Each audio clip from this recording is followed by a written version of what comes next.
recovered alcoholic. My name is Pat Rogan.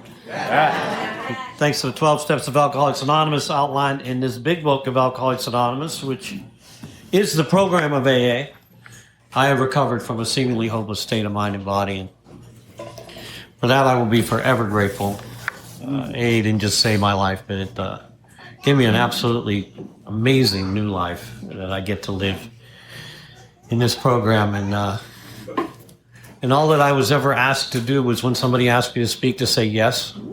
And if somebody asked me to sponsor them, to say yes. And that's all I've ever been asked of. And I continue to say yes, as much as I don't like doing it. Not sponsorship, speaking.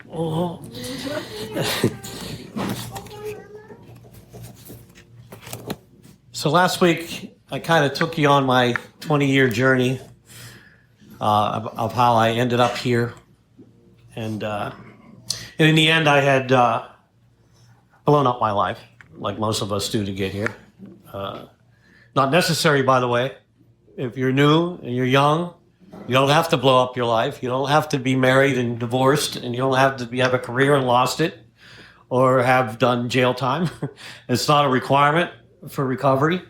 I mean, you can get off that train anytime you want. I didn't. I had to blow up my life. I had to lose everything that I loved, and everybody that loved me had to be gone. And that isn't what got me here. What got me here is that alcohol would no longer justify my behavior. And Garrett used to always say that alcohol would give me permission to violate your principles and mine, and that it would give me absolution later. And that was the case. No matter what I did, no matter who I hurt, no matter what the consequences were, I could always go to Brady's Pub and get with the group conscience. And after about 10 beers, everything was fine. And we would all decide, yes, if you had your life, and Pat, if I was married to the lady you're married to, and if I was under the pressure you're under, I'd be here too. And we'd just go on and on and on.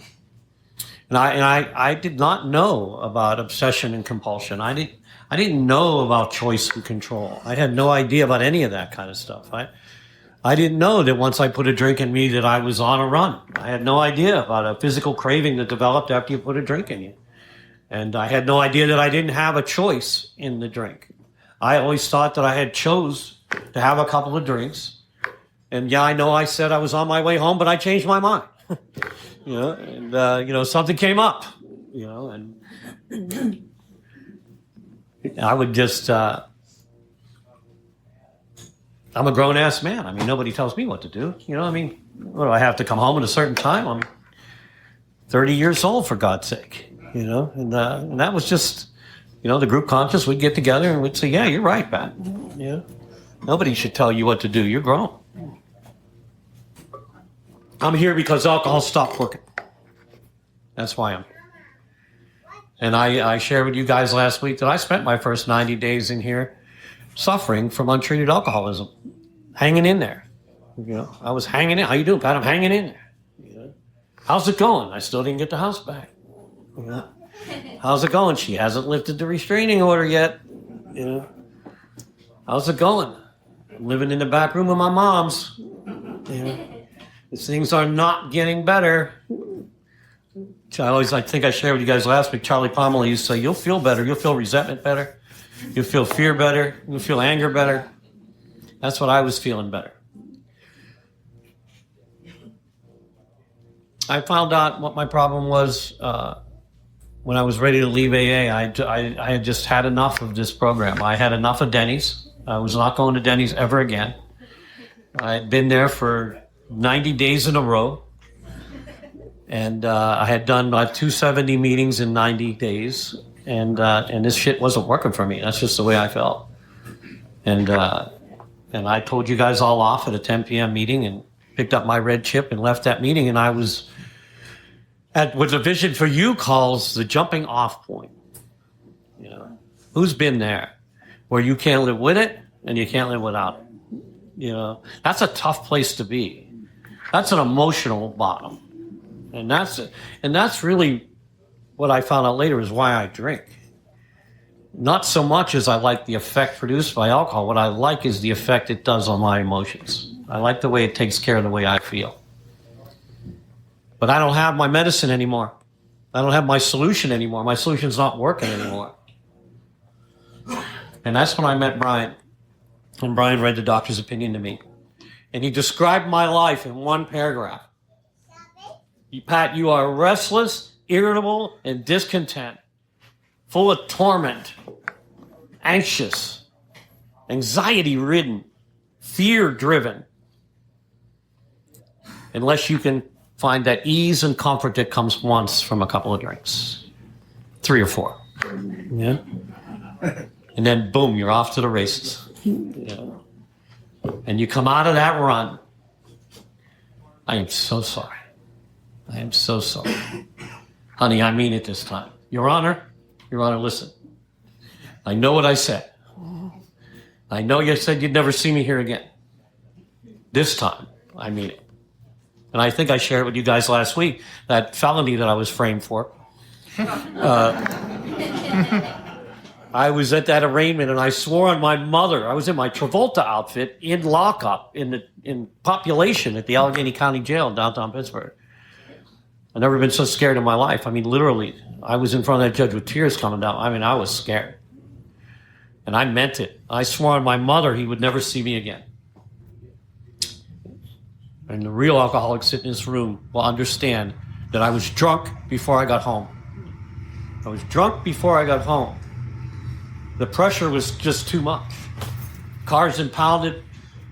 I don't have the money to get it out. I need an attorney. I'm in a court date.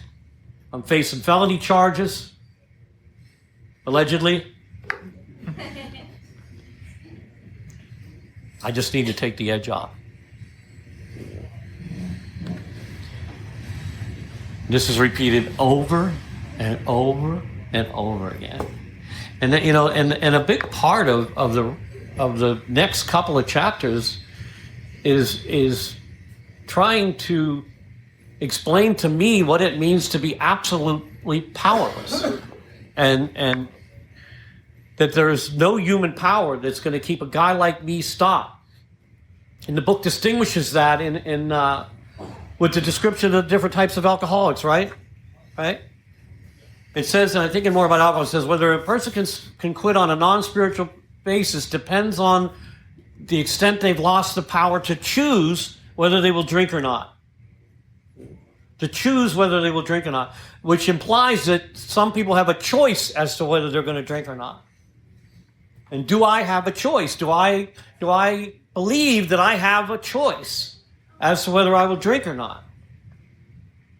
And then it describes my brother. I have a brother and 2 sisters. I have a sister who's 2 years less sober than me. I have a brother that's a normie. It skipped him. And then my sister died of an overdose about 17 years ago. So 3 out of 4 of us caught the bullet. But my brother's that moderate, temperate drinker that they describe in the book. He thinks about our childhood, which was tragic. It was tragic. He thinks about it and he gets a little bit depressed. And he has a couple of drinks. And he goes and watches TV. Or goes to bed because he's got to get up early in the morning. Think about my childhood, I get a little depressed. I have a couple of drinks to take the edge off. I get an 8-ball. Yeah. And then I'm off to the races. I have 2 sisters that were the same way. But then it talks about the guy that looks just like us, that drank with us, but hasn't lost the power of choice. My buddy Jimmy D, him and I got drunk and high together for years up in Pittsburgh. I moved to South Florida. He moved to South Florida. We hooked up again in South Florida. We started running together again. We were cooking, man. Jimmy was with me side by side, drinking and doing some other non-conference approved substances right along with me. And we were at this biker bar in Margate. I'm not sure why. Neither one of us had a bike. We're at this biker bar in Margate. I don't know, maybe looking to get our asses kicked. You ever just want to have some fun? Just go out and get into some trouble. And Jimmy's wife called him while we were sitting in that bar and said, "If you don't come home now, I'm getting a divorce." Jimmy went home. I never saw him again. That was like 38 years ago. Yeah. Jimmy's still married to the same lady. He has I think he had 2, maybe 3 kids at that time. And I guarantee you that Jimmy detoxed when he got home. I guarantee you he shook, rattled, and rolled. I don't know if he went into treatment, but that guy ran like I ran. But he was given sufficient reason to stop or moderate. And I don't know if he stopped or moderates, but he's not on a run anymore. And he kept his life together. He didn't blow up his life. He was given a reason he went home. I'm on my 3rd marriage. Because nobody tells me what to do. I'm a grown-ass man. What about the real alcohol? What about the real alcoholic? That person that sacrifices everything. That person that says, I'm not going to do it. F it. F it. You know, I don't even go by the fact that we believe a lie. I don't even think that's always true. I think we can drink on the truth. How many have knowing what the consequence is going to be picked up anyway? Right? Right? And even if you have your friends right beside you telling you, don't do it. Don't. They're testing you Friday. You know, you're going to probation Friday. It's Wednesday. You're not going to be clean. Fuck it. Yeah. She's leaving. She said she's gone. F it. There's a paragraph more about alcoholism. I call it the F it paragraph. Right? I got it marked in my book. F it. Right? It says, what about when we deliberately go out and get drunk, knowing what the consequences are going to be? And we do it anyway. Do it anyway. Dude, don't buy it. You got rent tomorrow. I'm in the now. We act like that's a new concept. Right? We're living in the now. It's about the now. Forget about rent tomorrow. Let's party now.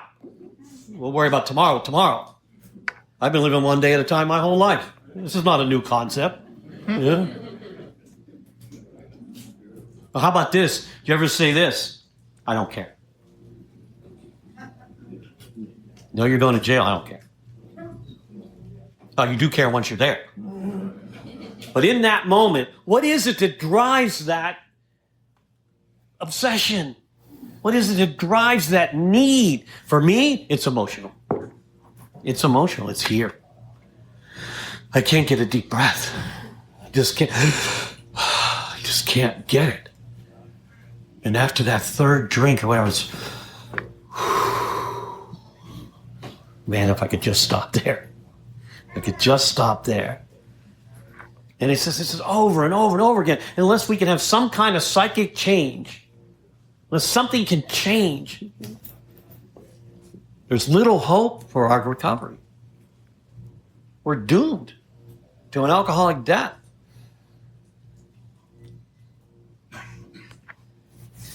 I mean, a book. It tells me right at the beginning of There Is a Solution, which really should say there is a problem, right? That should be the name of that chapter at the beginning. There is a problem. Right? There's a problem here. The solution comes later in the chapter, but at the beginning they're saying there's a problem. You know? You have placed yourself beyond human aid. It was obvious to me. I don't know where you're at, and if you're new here, I don't know where you're at. But I want to tell you something. There's nobody, and I know there's other people sitting in this room, nobody that loves anything more than my children. No, those 2 boys are the most important thing in my life. You know, I gave them up for a drink. I lost custody of my oldest son for a effing drink. Because nobody tells me what to do. I gave up another marriage. Forget about the properties and all that crap. Children. How do you do that? It was obvious when you guys laid this out to me that those children, which were the most important thing in my life, were not enough to keep me stopped. And I know there's other people in this room that were in that same boat. Well, how many parents begged you What's it say? Frothy emotional appeal seldom suffices. Please, my mother used to say, you're killing me. You're killing me. Please.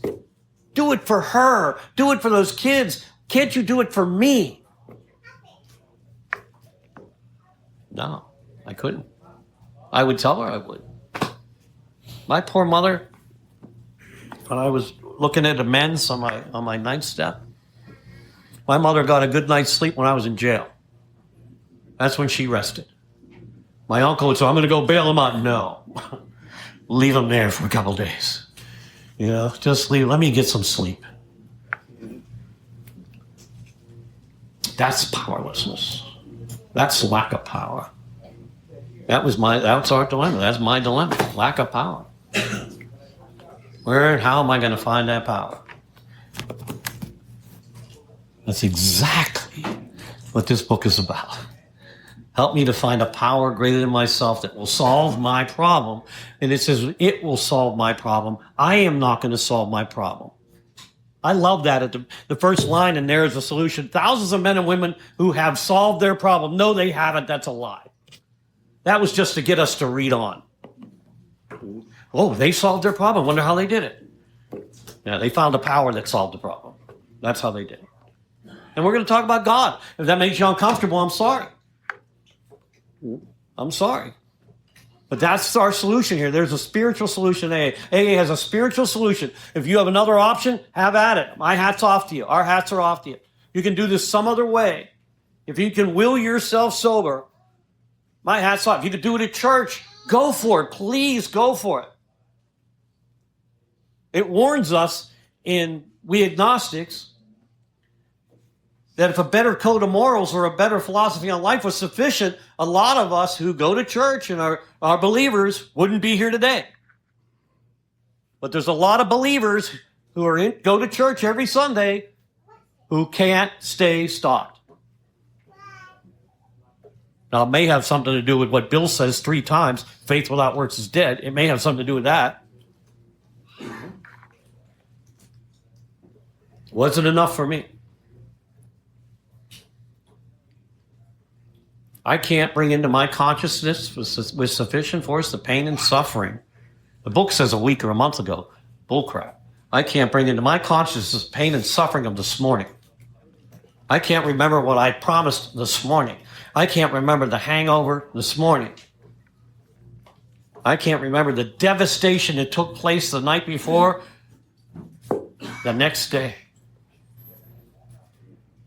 How many times you get up and swear, not tonight, not today, not today? And then beer 30 arrives, right? Right around 4 or 5 o'clock. Whew, okay, just a couple. That's good. I'll be home and start dinner. I'll be home. Get a tall boy for the ride home. Never make it home. I called. I said I was on my way. And never made it home. I had every intention of being there when I called. Every intention of being at my son's football games on Friday night in his high school. I had every intention of him being there. I never saw one. I never saw one. My son used to say, yeah, you said that last week, Dad. I'll believe it when I see it. I meant to. Had every intention to. And our solution is spiritual. The great fact is just this and nothing less, that we have had deep and effective spiritual experiences that revolutionize our whole outlook and attitude towards life.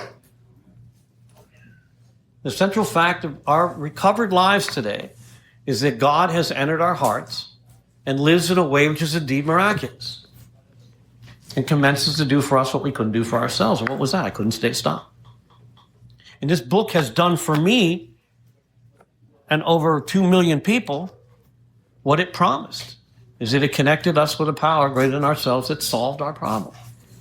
But that's a tough sell when you're new here and you're young here and you haven't lost a career yet and you haven't been divorced yet and you haven't seen the jail cell yet.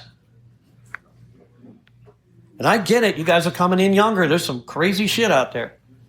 There's some crazy stuff out there. But let me tell you this too.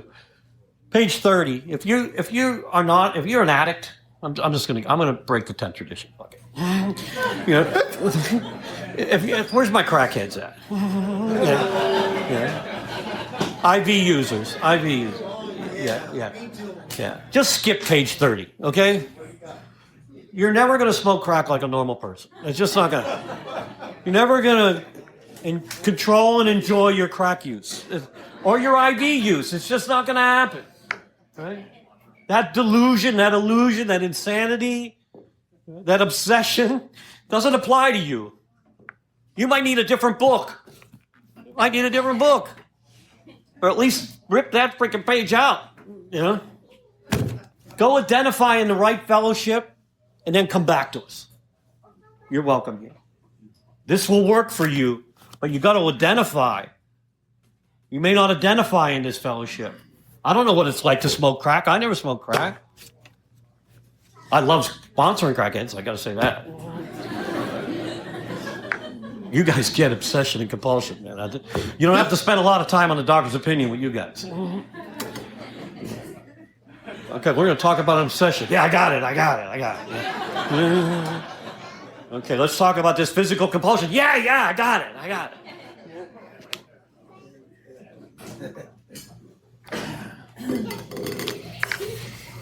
don't know why it had to be the 10th month to read that tradition, right?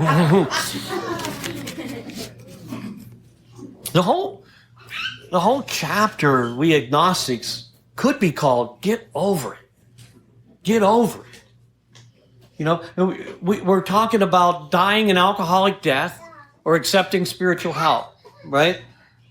Go on to the bitter end, blotting out our intolerable situation, or accept spiritual help. Isn't that what it comes down to? I was so desperate when I walked in here. As much as my religious beliefs were crazy, off the wall, and combative, if you will, you couldn't scare me out of here. I didn't have anywhere else to go. Where else am I going to go? I'd rather be here than the back room at my mother's. I'd rather be at Denny's. Well, until it was no fun anymore. When I asked you guys, what do you do for fun? And you said, this is it. We go to Denny's. Yeah. Ice cream Thursdays. Yeah. And for some, and we're crazy, aren't we? I could just recall, I have this euphoric recall that recalls that one great night that I had recently. Yeah. Like my life used to be good. Look at, I'm at Denny's. And then somebody would have to remind me, Pat, you're here because you blew up your life. That's why you're here. You couldn't scare me out. But I wasn't on this religious page. And neither is AA. Neither is AA. Quote Bill Wilson, this is not a religious program. We cooperate with religion. We cooperate with medicine. But we're neither. We're neither. And some people might not like it when I say this, but we are a spiritual program of recovery, not a religious program of recovery. That's a fact. And there's people out there that hate when I say it. But that is what we are. The miracle of AA, in my opinion, the miracle of AA is Ebby Thatcher out of pure frustration. Because Bill Wilson, what did he say? My drinking will last longer than his preaching, right? Ebby Thatcher's there selling the Oxford Group's message. It's a Jesus Christ message. Find Jesus or die, Bill. And Bill said, keep ranting, I'll just keep drinking, you know? And out of pure frustration, Bill tells the story, out of pure frustration, Ebby says, damn it, Bill, why don't you just believe in your own conception of God? And boom, there to me is the miracle of Alcoholics Anonymous. Right there, a starting point for the non-believer or for the agnostic. Same thing. Same solution, right? The atheist and the agnostic have the same solution. Us, me. Just one's not sure, and the other one's sure there isn't one. Convinced, no God. There is no such thing. And that book is like, that chapter to me is say, hey man, get over it. You're dying. You are dying. It's almost, he says, I think he's right. I think half the people that come to AA are either agnostic or atheists. at least have some bad experience with God, right? Or with church or with religion, right? I mean, I did. I didn't get it. Here's what I heard. Here's what I heard in church. If you jump through the hoop and you follow the rules, you're going to go to the gates of heaven. Right? But Pat, if you don't follow the rules, you're going to the fire. And then we had this purgatory thing. Do they still have purgatory? It's a halfway house. Right? Not bad enough to burn, not good enough to make it through the gates. Halfway, right? And I don't remember the prayer they used to say. We would say it and somebody gets shot up out of the halfway house. I don't know. Not sure how that worked. Here's the problem, though. I wasn't capable of following the rules. I didn't know that nobody was. Didn't know. I had no idea that we were all broken. I didn't know. I thought I was the only one lying in confession. I used to go to confession and lie. Because I want to be normal. So I would take a poll, like, how many lies you got, Brian? How about you, Pete? How many you got? Yeah. You do any stealing or anything like that? Once I'd get a little poll going and I'd go in there and just be normal. And then I'd leave confession with guilt. Like I just lied to the priest. You know? I didn't get it. But here, and I don't even know if that's why I disconnected, but what I think the reason I disconnected is because their rules were not fun. And on this side of the island, they were having a blast violating all those rules. What a crazy time to grow up in the 60s and 70s, right? You're taught in church that it's just for reproduction, sex is just for with one person and only if you're married. And then it's a free sex world you're growing up in, like anytime, anywhere, with anybody, any position. It doesn't matter, you know? So there was a conflict, you know, and I think this side of the island's a lot more fun than that side. So I'm going with this side. And then anything I wanted to do, alcohol and drugs justified it. Gave me permission. Gave me permission. In any area of my life, financial, social, sex, any area of my life. I could get away with anything and then drink and drug it away. The guilt and the shame and the remorse. We don't have that luxury today, do we? It kind of becomes the deal, doesn't it? It kind of becomes the deal in the long run. I need to change. I need to change. It says that came to believe that a power greater than myself could, not would, could restore me to sanity. Could means there's some conditions that have to be met. There's some things we got to do. There's some things we got to change if we want that to take place. I can't continue to be that deviant that walked into these rooms and think that God is going to restore me to sanity. And when I say God, whatever you think that is, that's what I'm talking about. Right? That's what I'm talking about. A power greater than human power. Call it what you want. Jesus, Muhammad, Allah, I don't care what you call it. Nobody cares what you call it here. All right. Just love kids, man. By the way, that does not bother me at all. Don't you ever use her as an excuse not to come here. Yeah.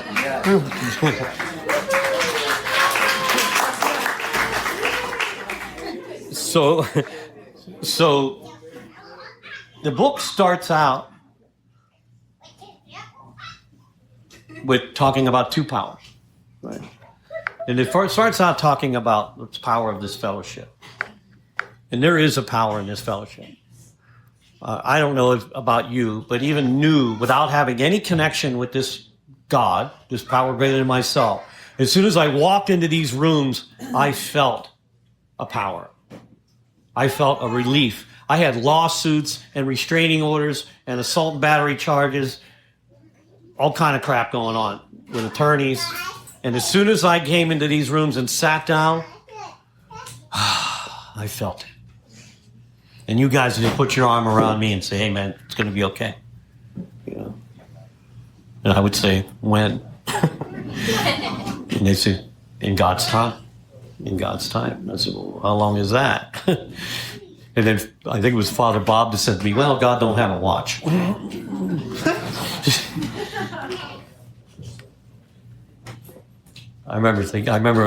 I share with you guys last week? I think I talked about it. I didn't know you guys didn't drink when I got here.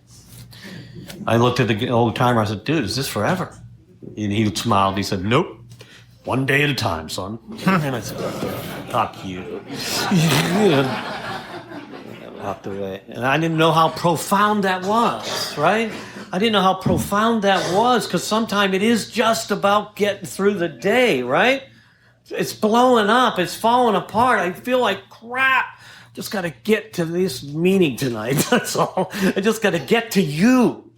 I got to get to my people. You're my people. The people in this room I hang out with. I go to hockey games with them. I go to concerts with them. I hang out with you guys. We're everywhere. It's like to Pierre earlier. I go to the hockey game. It's like going to an AA meeting. There's like 20 of us get together while we're there. You know, the concert, I see people, hey, there's how come you're not speaking at the meeting tonight? You know, it's just so much fun. There's a great power in this fellowship. What binds us is that we all have this common problem. Bill talks about the Titanic, right? He gives that analogy with the Titanic. We're all on the same sinking ship. Or a sinking ship. Some of you are on yachts and it's sinking, and some of you are on canoes and it's sinking. But we're all sinking. Yeah. And that's what binds us together. That's what brings us together. That's the common bond, our shared suffering. You sharing your story and me going, yeah, I did that. That happened to me. Oh my God, I felt just like that. And then there's this bond created. And you become my buddy. There's a power in that. I always remember going to, my son goes to a non-denominational church up in Jacksonville, and I love going up there with him, and we go to his church. And Pastor Rust, the one week I was there, it was their anniversary of their church. And Tony Batelli and Mark Brumell were there. They were two of the founders of the church. And football fans, they know, quarterback and linebacker for Jacksonville, right? And they were there, and they asked Tony Batelli, what was the most important day in founding this church? And Tony Batelli said, meeting Mark Brumell. He said, Mark and I are like this. He said, man, we think alike. We feel the same. We have a lot of the same problems. I can call Mark any time of day or night, and Mark picks up the phone. If I need to talk to Mark, he'll come. He'll leave no matter what he's doing. He'll drop it, and he'll come and he'll meet me, and we can talk it out. Mark will look at me and say, okay, what's wrong? And they asked Mark the same question. He said, Tony's my guy. Tony, man, no matter what. Tony can read me like a book. Tony's there for me always, no matter what. And I thought about that. Who's your Tony Batelli? Who's your Mark Brumell? Who's your go-to? I'm not necessarily talking about your sponsor. I'm talking about your people. Who's that friend, that roommate, that you can go beat on the door and say, dude, I need to talk. Man, let me tell you what's going on. And you can talk it out with him. Who is that guy? Billy G was that guy for me. Still is. I see Billy at all the hockey games. You know? I was just with him. He just spoke the other night at the Central Fact. But Billy was that guy. Billy and I bonded. Billy had 2 years, which was like God when I got here. I mean, I stayed away from guys that had 30-some years. I mean, they're lying, you know. Yeah, 2 years, that's me right there. I need to get 2 years. Billy had something I wanted, and Billy and I bonded. He was going through a divorce. I was going through a divorce. He had 2 boys. I had 2 boys. We knew we had this common problem other than just this. But we also were dealing with a common solution. And Billy and I, we were talking the other night, laughing about it. We used to stand out in front of the bottom line in Deerfield till 2, 3 in the morning. He would stay there talking to me while I was trying to get through some crap that was going on in my life. And I'm telling you, there was a lot of crap going on in my life. And I would sit there and listen to him if he needed to talk. I could call him any time of day or night. And he would call me any time of day or night. Billy had what I wanted. And I followed Billy wherever he went. Where Billy was going, that's where I wanted to be. I didn't ask you where the closest meeting was. I asked you, where is Billy? Where's Billy? Because Billy was chasing guys like Pete, like Garrett, like Ben Troxel, like Zeke. You know, he was chasing guys that were on fire with this thing. And I got to be part of that. I got to be part of that. Instead of going to these open disgusting meetings, these open discussion meetings, the who's got a problem meetings, isn't that ridiculous? You're going through a divorce and you dump your divorce into a room full of divorces, right? And ask for advice,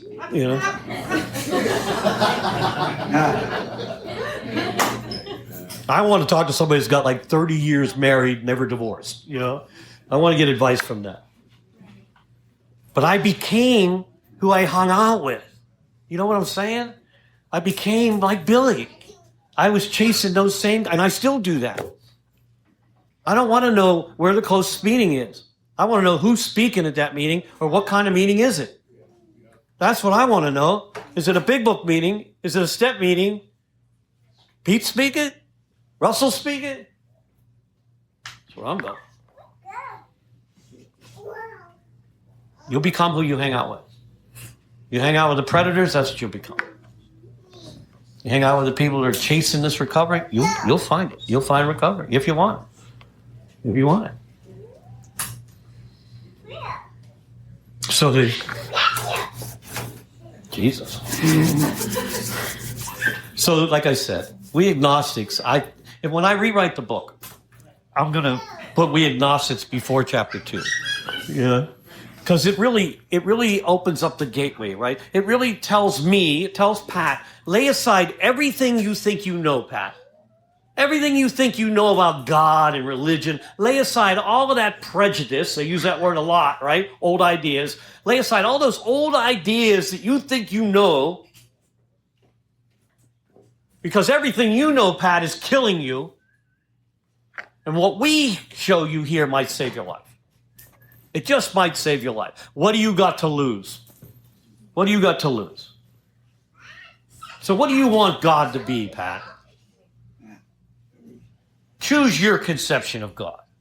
What would God be if you could choose your conception? By the way, it doesn't say create. It says choose. That means a tree is not going to do it. I can chop a tree down. That ain't more powerful than me. My dog, I love my dog, but I could kick that dog's ass. I need something powerful, something intangible.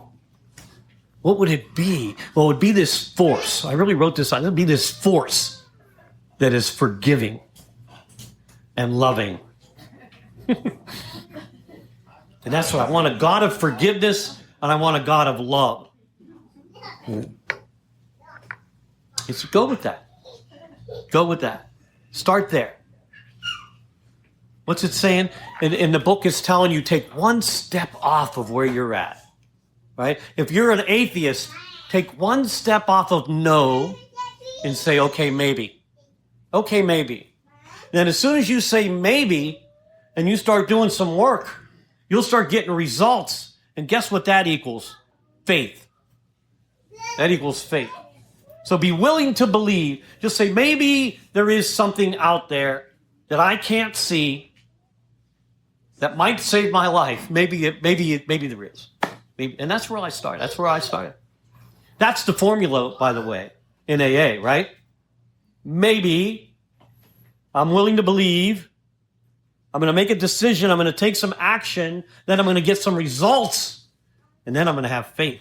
Then I'm going to say, damn, there's something to this AA thing. Now, it was the God of my misunderstanding for many years.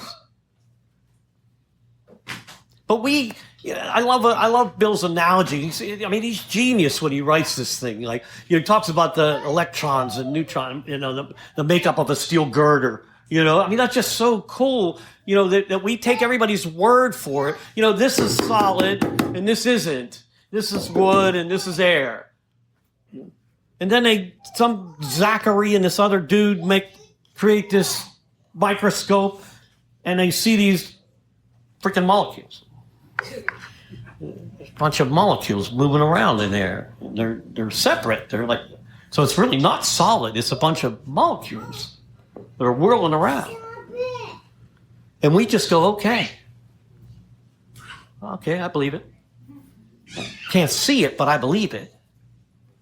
Then you get a little more powerful one and they go, wait a minute, these molecules are made up of atoms. There's a bunch of atoms making up these molecules. And we just take their word for it. So yeah, okay, cool. Yeah. Oh, wait a minute. There's these protons and these neutrons, these electrons making up these atoms that make up these molecules. And that's what this really is. It's really not solid. And guess what? Everything on the planet is made up of the same thing. And there's no beginning, and we call it energy. And there's no beginning to it. There's no end to it. You can't create it. You can't destroy it. And everything is pure energy, including us.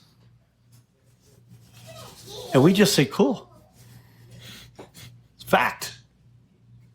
But when somebody says there's this invisible power, we're gonna label it God, for lack of a better term, and it's gonna save your life. We go, wait a minute. Wait a minute. Show me. Why? Why would we need to be shown? How about we just make a decision, we do the work and see what happens? Die the alcoholic death, or take a leap of faith. See what happens. What do you got to lose? What do I got to lose? I'm almost out of time. I'm going to read something real quick. I'll end with this. This was a fairly new pamphlet that came out not too many years ago, 2018. And it has a quote from Bill Wilson in it. And I love it. This is from our co-founder. He wrote this in 1965. We have atheists and agnostics. We have people of nearly every race, culture, and religion in AA. We are supposed to be bound together in the kinship of common suffering. Consequently, the full individual liberty to practice any creed or principle or therapy, or whatever, should be the first consideration for us all. Let us not, therefore, pressure anyone with our individual or even our collective views.